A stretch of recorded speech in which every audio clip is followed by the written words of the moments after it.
নমস্কাৰ Assamese online education চেনেলটোলৈ আপোনালোকক স্বাগতম জনাইছোঁ।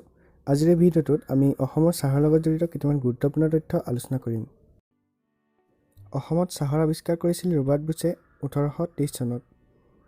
ইয়াৰ পূৰ্বতে চিংফৌ সম্প্ৰদায়ৰ লোকসকলৰ মাজত এই পানীয়বিধ প্ৰচলিত আছিল আৰু সেই পানীয়বিধক স্থানীয়ভাৱে ফানাপ বা ফিনাপ নামেৰে জনা গৈছিল।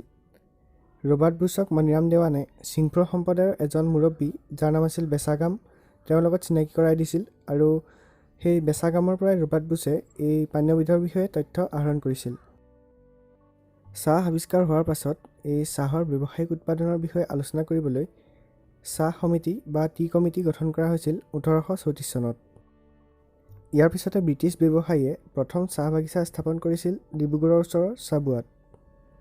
প্ৰথম অসমীয়া চাহ খেতিয়ক হৈছে মণিৰাম দেৱান। মণিৰাম দেৱানে যোৰহাটৰ চিনামৰাত চাহ বাগান স্থাপন কৰিছিল। 1839 চনত আছাম কোম্পানী প্ৰতিষ্ঠা কৰা হৈছিল আৰু এই আছাম কোম্পানী প্ৰতিষ্ঠা কৰা হৈছিল শিৱসাগৰৰ নাজিৰাত।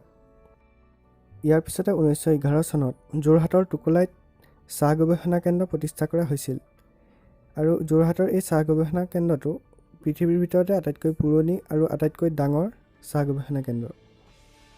1970 চনত গুৱাহাটীত টি অকশ্যন চেণ্টাৰ বা চাহ নিলাম কেন্দ্ৰ প্ৰতিষ্ঠা কৰা হৈছিল। অসমৰ প্ৰায় 17% শ্ৰমিক এই চাহ উদ্যোগৰ লগত জড়িত হৈ আছে। অসম হৈছে ভাৰতৰ সৰ্বাধিক চাহ উৎপাদনকাৰী ৰাজ্য। ভাৰতবৰ্ষৰ মুঠ চাহ উৎপাদনৰ 50%তকৈও অধিক চাহ অসমতে উৎপন্ন হয়। 2011 চনত তেতিয়াৰ মুখ্যমন্ত্ৰী তৰুণ গগৈয়ে চাহক ৰাজ্যিক পানীয় হিচাপে ঘোষণা কৰিছিল। 21 মে' তাৰিখটো প্ৰতি বছৰে আন্তঃৰাষ্ট্ৰীয় চাহ দিৱস হিচাপে পালন কৰা হয়।